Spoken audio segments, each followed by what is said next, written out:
Hello, good morning. Kamusta po kayo? It's me again, Mayet. Ang aga ng vlog ko. Hindi ako nakapag-vlog kagabi, no? Connecting kami. Welcome to my YouTube channel. It's me again, Mayet. Mukbang tayo. Order ako sa online ng Filipino food.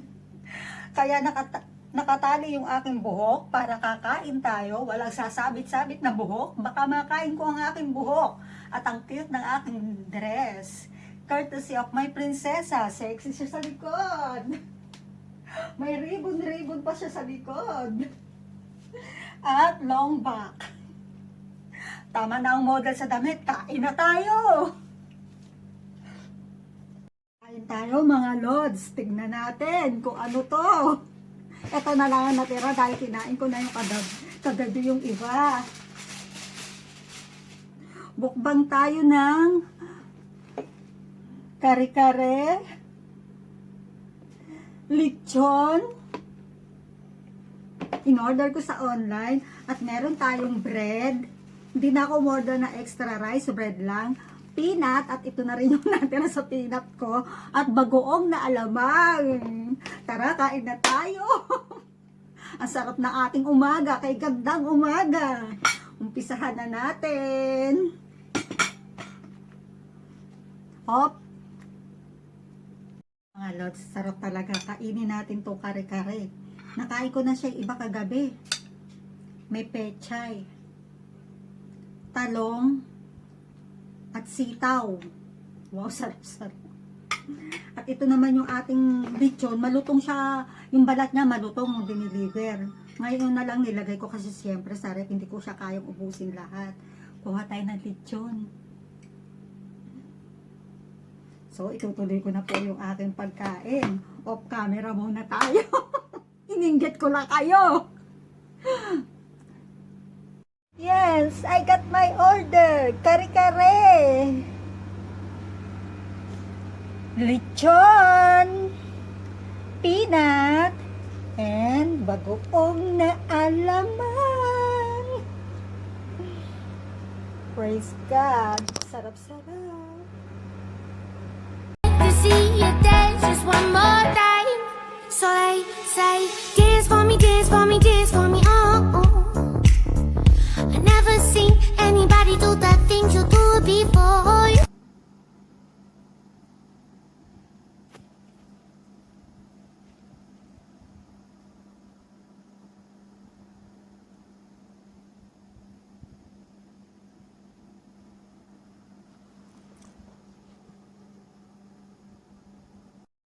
Ayun, nakapag-almusal na si Inday Mayet. Sosyal ang almusal.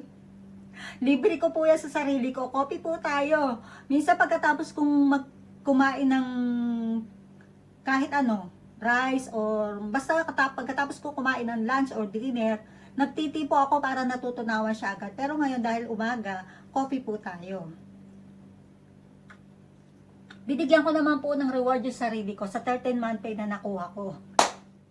Every finish my contract, binibigyan po ako ng madam ko ng 1 month salary ko na bonus. Yun. Alhamdulillah, praise God. Dati, lumilipad lahat yon nung nag-aaral pa yung bunso ko. Yung 13-month pay ko, kasama yung sweldo ko, 2 buwan. 2 buwang sweldo, tumataginting. Lumilipad yun sa Pilipinas. Pambayad ng tuition fee ng anak ko. Kasi syempre medyo mahal yung college ng anak ko dahil sa private siya sa Bulacan. Yan. Pero ngayon talagang first time na nahawakan ko yung 13-month pay ko na talagang buo. Tapos pinadala ko pa rin sa Pilipinas yung kalahati dahil syempre magbe-birthday yung anak ko at nagpakargo ako. Hindi naman pwedeng nagpakargo ako tapos hindi ko sila padadalan. Pinadalan ko pa rin po ng tigkakaunti yung mga anak ko at syempre, naka-prepare po ako sa birthday ng aking anak na si Anthony. Yan, abangan nyo po yun. At hanggang dito na lamang po yung aking vlog. Baka hindi po ulit tayo pumasok sa edit. Maraming salamat po at nakabahagi ko po kayo sa umagang ito. Magandang umaga po Pilipinas. Magandang umaga po sa inyo mga dear friends, mga lods.